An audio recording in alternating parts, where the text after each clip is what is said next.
You bet.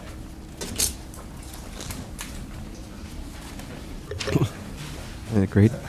Dr. Barbara Foreman is our next speaker. She is the Director of Research at the University of Houston, and I believe that she's going to use the hearing here to present some new research that I don't know has been presented anywhere else. Is that right, Doctor? Well, that's correct. Can you hear me in the back? I'm going to be showing some transparencies, and there are hard copies of them that were right by the door when you came in. But I will read my transparency, so if you don't have it in your hand. There's a microphone right there, Doctor. That all right. might be a good idea to grab that. Okay, is that better? Or maybe one of these mics, it can be picked up. I don't know if that's easier or not. Mr. Chairman, is her presentation also an Embedded Phonics? There you go. Perfect. Is your presentation, do you have Well, some written remarks?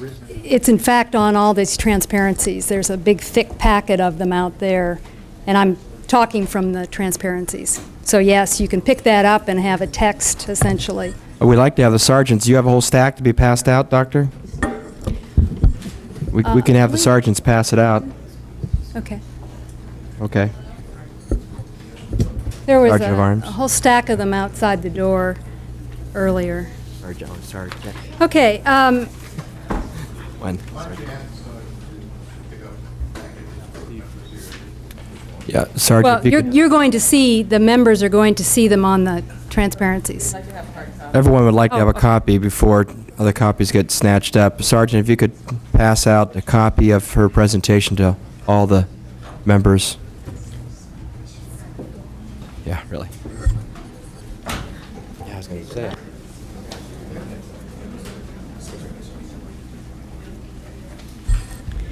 Okay.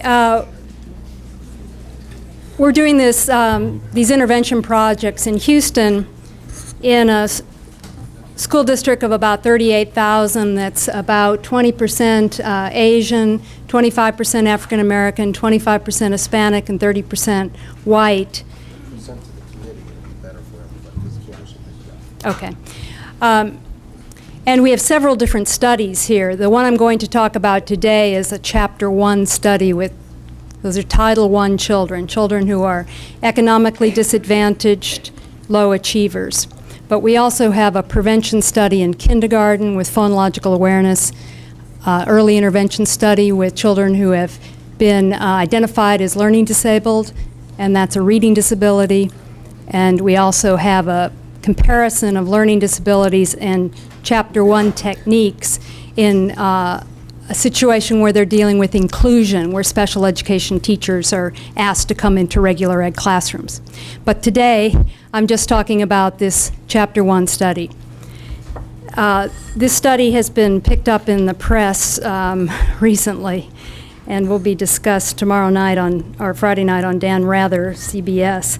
It seems to be of great interest to people because we haven't had very many classroom studies of explicitness, shades of explicitness of instruction in the alphabetic code. And this particular study compares direct instruction, synthetic phonics, embedded phonics, which is in phonics in context that Bill Honig talked about, and whole language, a print-rich environment approach. And this study also looks at the tutorials that these Title I children received, whether their tutorials matched their classroom approach or did not match the classroom approach. And the mismatch was something called reading empowerment. I put RR as reading recovery. This is last year's data. This year we're finishing the follow-up of this study, which has reading recovery in it. But unfortunately, we're still collecting the data as I speak to you right now.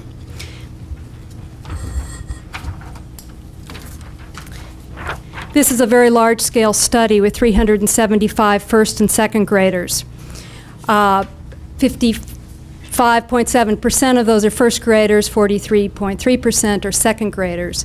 60% are boys, 39% are girls.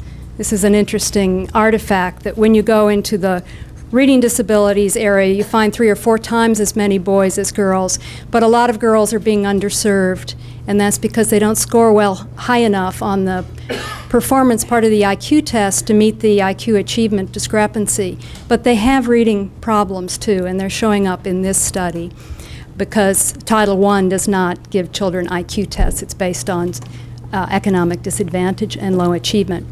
The ethnicity breakdown in this study is 58% African American, 5% Asian, 19% Hispanic, 18% white. We had 65 classroom teachers and 28 Chapter 1, Title I teachers in 8 different schools.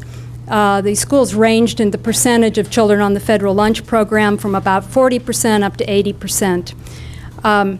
We had so many teachers because this school does not track the children. So we had anywhere from 3 to 8 children out of 22. Evidently, Texas is spending more money on class size issues. We have 22 children max in elementary. And you'll see it doesn't solve all the problems. So we had, what's nice about this in a way is it's not restricted to particular teachers or principals. It's across a wide number of schools and classrooms and teachers. We looked at children, we looked at their growth in phonological processing, which Dr. Lyon nicely defined for you. And I'm not going to talk about orthographic processing today because they're really floor effects in this data. You have to be a good reader before you can do some of these tasks. So instead, I'm going to talk about spelling. The children read or spelled words on a word list, and these words are matched for consistency and frequency, and they're words that the children hadn't been exposed to in their reading list. And these are very good measures of the kind of single word decoding that is highly predictive of children's reading success shortly thereafter or 2 or 3 years later. We also had standardized achievement outcome measures, the Woodcock-Johnson, and formal reading inventories, which are passages, text passages, and spelling from the KTEA. Dr. Lyon explained to you what phonological processing measures are. This is the one transparency you do not have in your packet, but it's a description of the task in Joe Torgeson's battery that we use. Children blend onsets and rhymes or phonemes into words or phonemes and non-words, or they split words apart. For example, say meat, say it again without the t sound. These are all done auditorily. And an interesting comment is, I teach a course in assessment at the University of Houston, and the people in the course work on my project, and we have a number of adults each year that we dismiss or remediate because they cannot do these tasks. It's very important to appreciate that we as adults focus on meaning, and we don't stop and think about the structure of our language. And I'm in the Department of Educational Psychology, not the Curriculum Instruction Department, but I have some of their students take my course, and it's the only exposure in the whole university they get to these kind of phonological issues as they relate to reading. There's a real dearth of coursework for teachers in this area. We had my project director. I actually had a bona fide whole language project director who's very unhappy about the study results, but she worked very hard with a group of 18 teachers to define whole language, and you have a definition here, and to list the components of whole language. The key components, the teacher is the facilitator of learning rather than the director of learning. The environment is rich with print, authentic text. There are read-alouds, shared, guided, and independent reading. The response to literature is very important. Spelling, phonics instruction, or writing is to be done in context. There are learning centers, the curriculum is integrated, and assessment is done with portfolios with an emphasis on performance.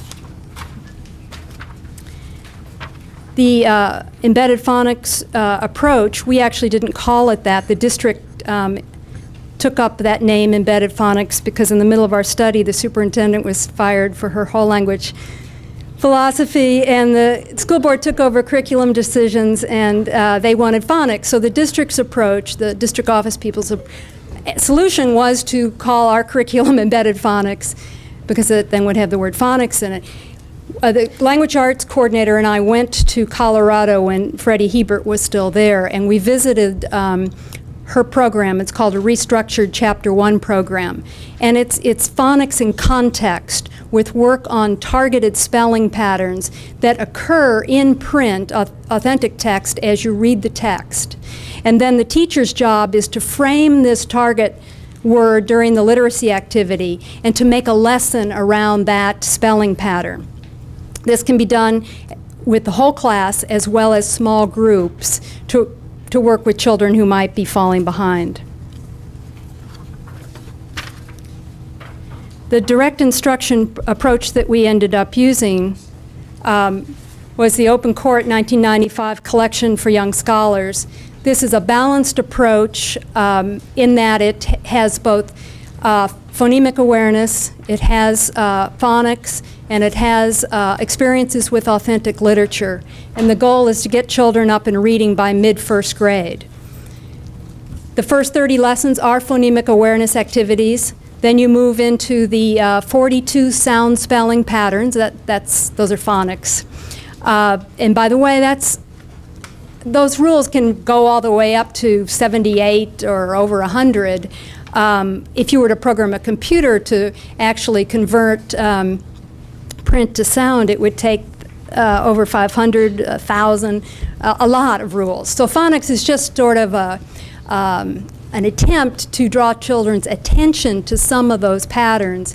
And there are phonics programs and phonics programs. I think the phonics programs that make the most sense focus on the most useful, the rules with highest utility, and they give you plenty of chance to practice using those rules in what people often call controlled vocabulary readers, which we adults think are horribly boring, but they give kids success, and I think that's real important for that brief period of time when they're learning the alphabetic code. Blending is a key strategy, dictation, and then shared reading of big books, text anthologies by mid-first grade, and writing workshops. Mr. Chairman, may I ask a quick question? Go right ahead. Is phonemics the adjective form of phonics? No. What is it the adjective form of? Phonemic, Yes. phoneme. And a phoneme is the minimal unit of sound in the speech stream. So for Just cat, out of curiosity, what is the adjective form of phonics? phonic is the term that a lot of people use, a phonic rule, or you'll sometimes just hear phonics rules. Then we had the children who were receiving the tutorials either had a tutorial that matched their classroom approach. So we had a direct instruction tutorial, which had phonemic awareness and the phonics and the dictation. Or if they were in the whole language approach, they would have this tutorial that's based on the reading recovery lesson cycle, but as I said, they didn't have reading recovery this year. Last year, now they have it.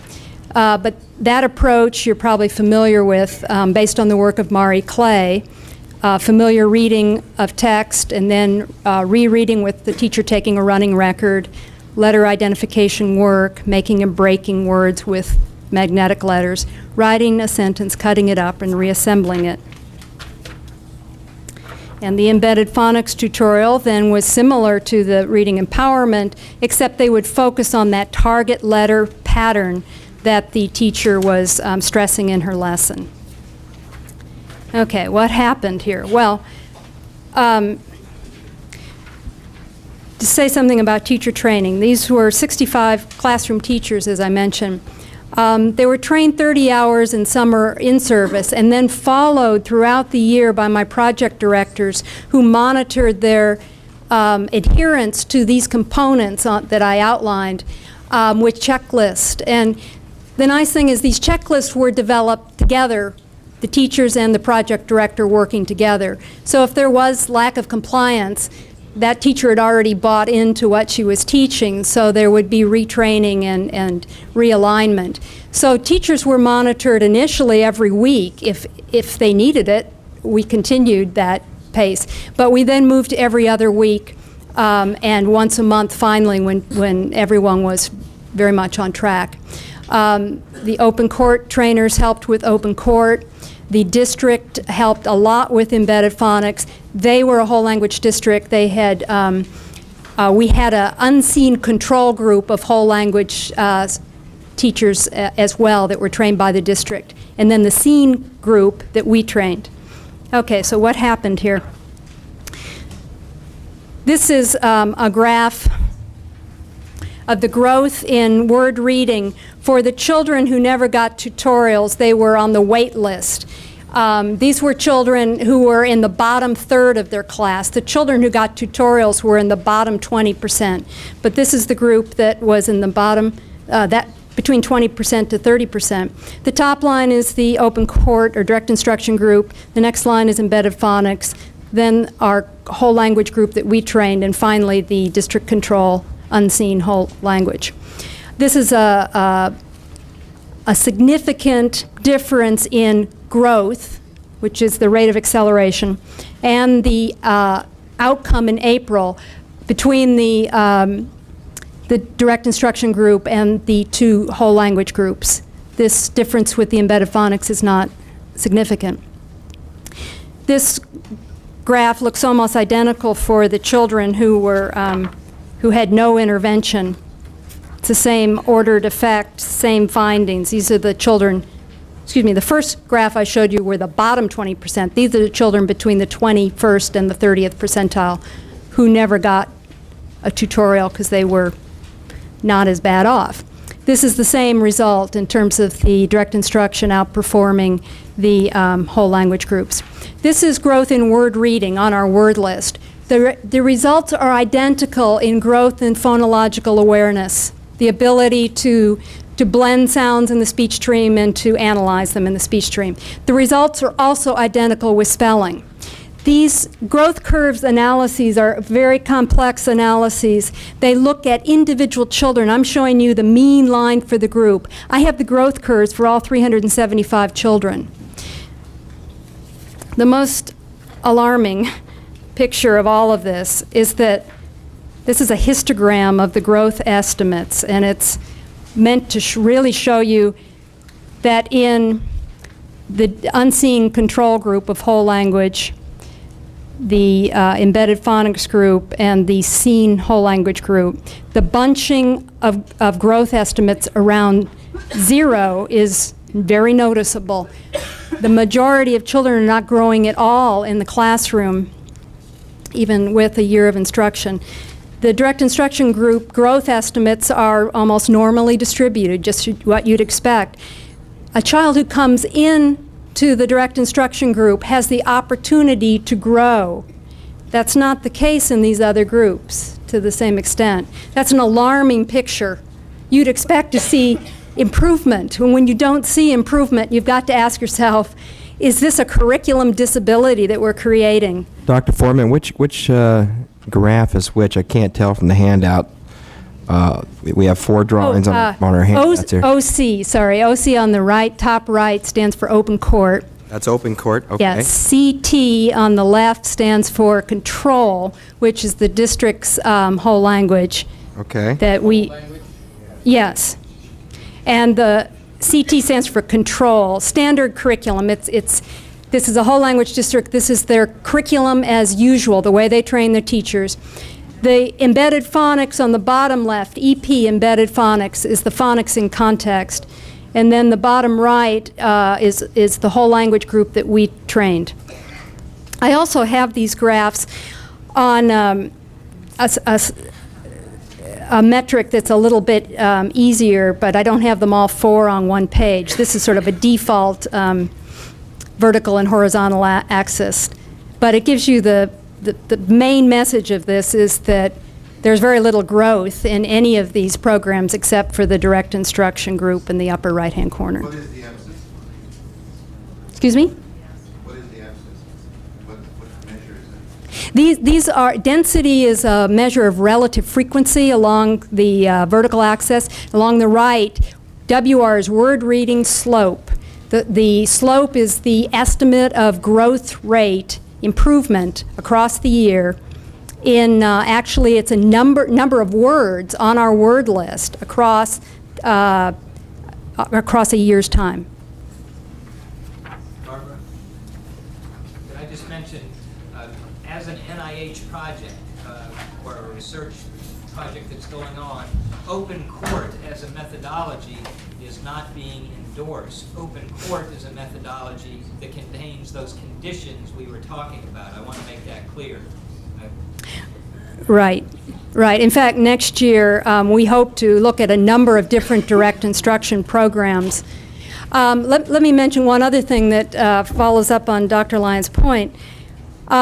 We took the growth in phonological progress across the year and the growth in word reading that I showed you a minute ago with this graph, and we put the phonological growth in to this growth in word reading as a covariate, because they're both measured 4 times across the year at the same time point. And it explains the treatment effect, suggesting that the reason this particular direct instruction program is effective is that it encourages growth in phonological awareness. That's enormously important. Another direct instruction program may not have that same component part, and that needs to be studied. In fact, I would suggest what we need to do is look at curriculum in terms of the components that research shows help children learn to read. And there also needs to be objective evaluation of these curricula to see if indeed children are learning to read. And finally, the standardized achievement results at the end of the year. The Woodcock-Johnson, the basic reading is a decoding measure, the broad reading is a comprehension measure, but the passages are really just sentences. So we also include the formal reading inventory, which is a text measure. You'll see on the text measure that they're all almost at floor, although even here the direct instruction group is doing better than the whole language group, but it's not significant because it interacts with whether they get the tutorial. You need to be an automatized decoder before you can read long passages of text, so this is a common finding with our very early readers. On the decoding measure, the direct instruction children are at the 44th percentile. Now, that's close to national average. These children started the year, all of them, at the same low level. There were no differences in their reading level at the beginning of the year, importantly. And they also were at the rock bottom lowest level of reading at the beginning of the year. So the 44th percentile on basic and the 46th percentile on broad reading are impressive gains. Embedded phonics, we see 32nd percentile and 35th percentile. Whole language, 27th percentile, 31st percentile. The whole language district version, 17th percentile, and the 23rd percentile. These are significant differences with the direct instruction, significantly better than the whole language groups. And also with spelling, although you can see these children are just moving into spelling. Their performance is still quite low. But these are beginners. The second graders in direct instruction had to start with first grade lessons because they had not learned to read in first grade under whole language instruction.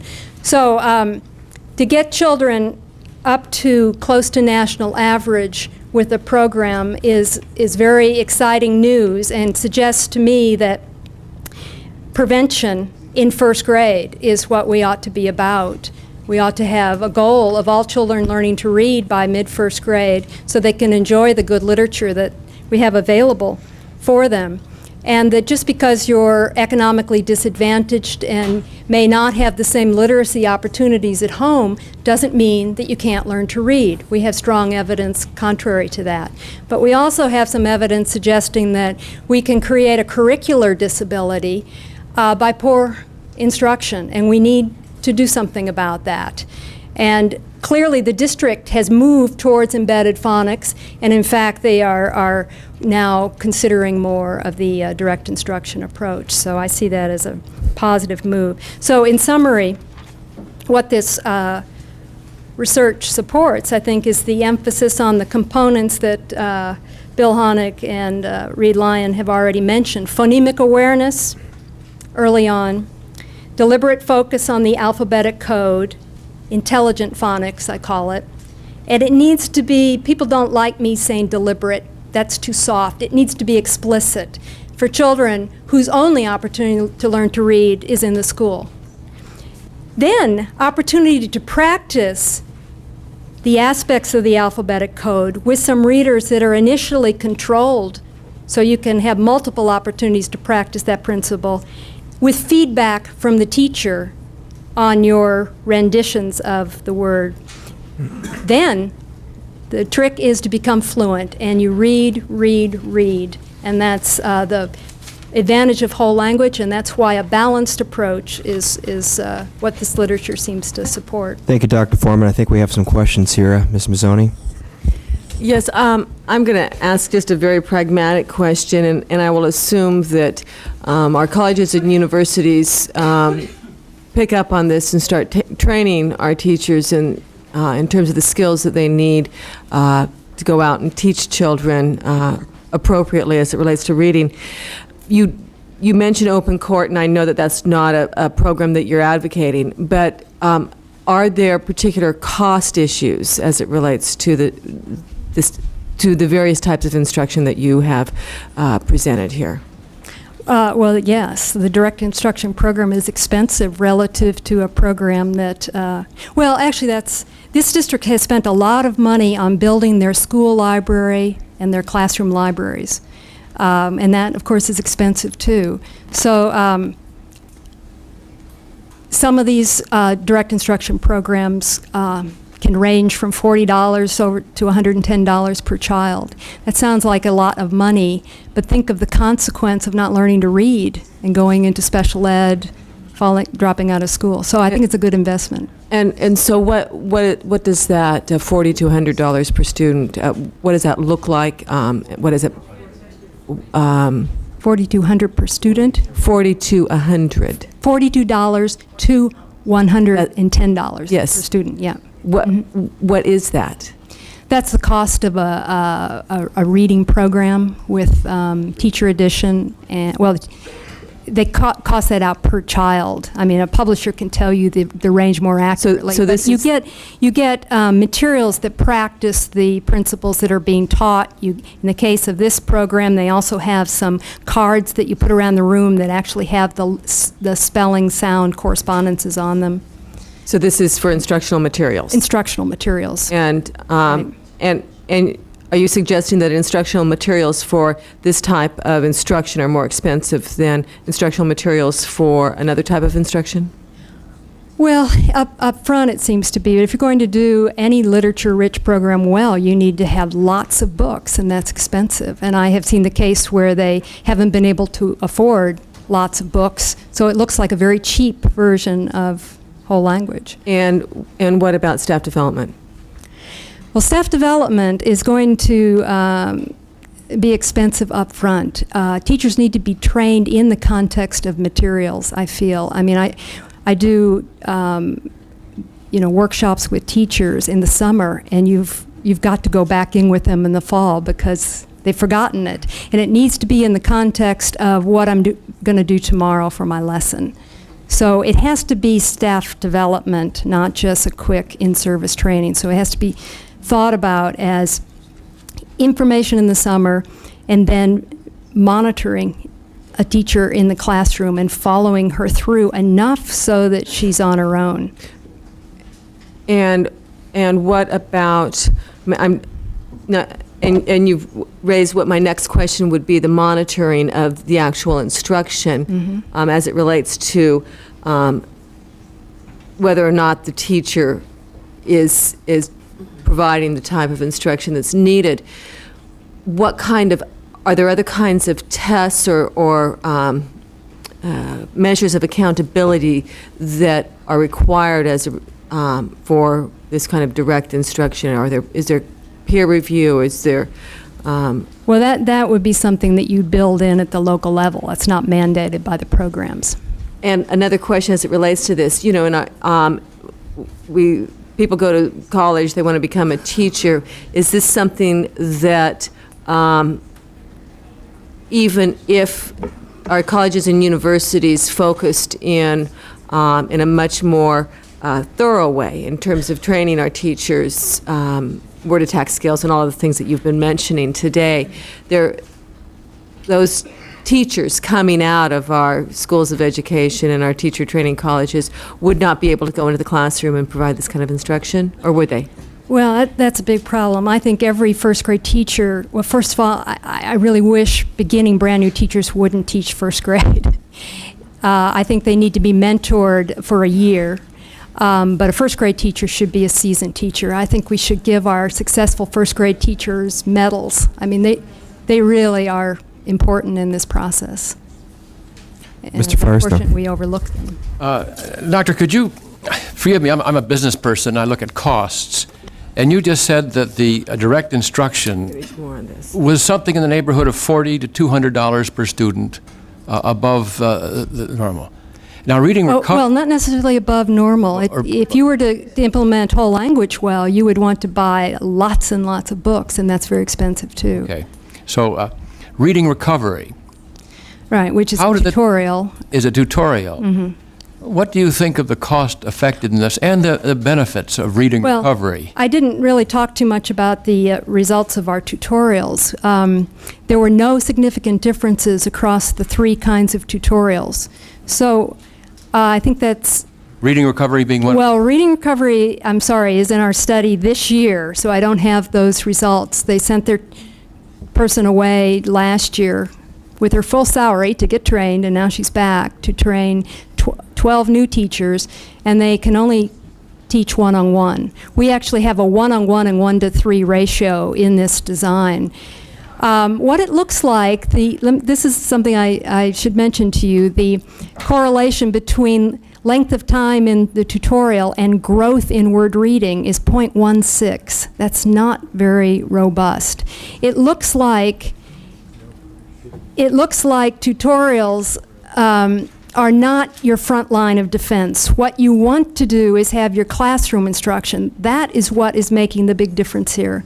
Focus your energies on regular classroom instruction, and then there will be a few children, not a lot of children, who will need expensive intervention work. And then whether it needs to be something totally different from your classroom, where you send a teacher away for additional training, or not, becomes an economic issue. And there is no data really to support. I'm looking at some unbiased reviews. I recommend the Shanahan and Barr from the Reading Research Quarterly at the end of 1995 is an excellent review of this issue. Oh.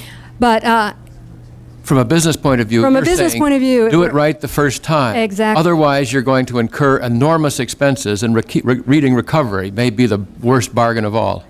well, that's the most expensive bargain, it seems. I mean, the most expensive, Right. because that's trying to undo what was not done right. Where I come from, we can't even entertain reading recovery. It's not a big movement in Texas because we simply don't have the resources.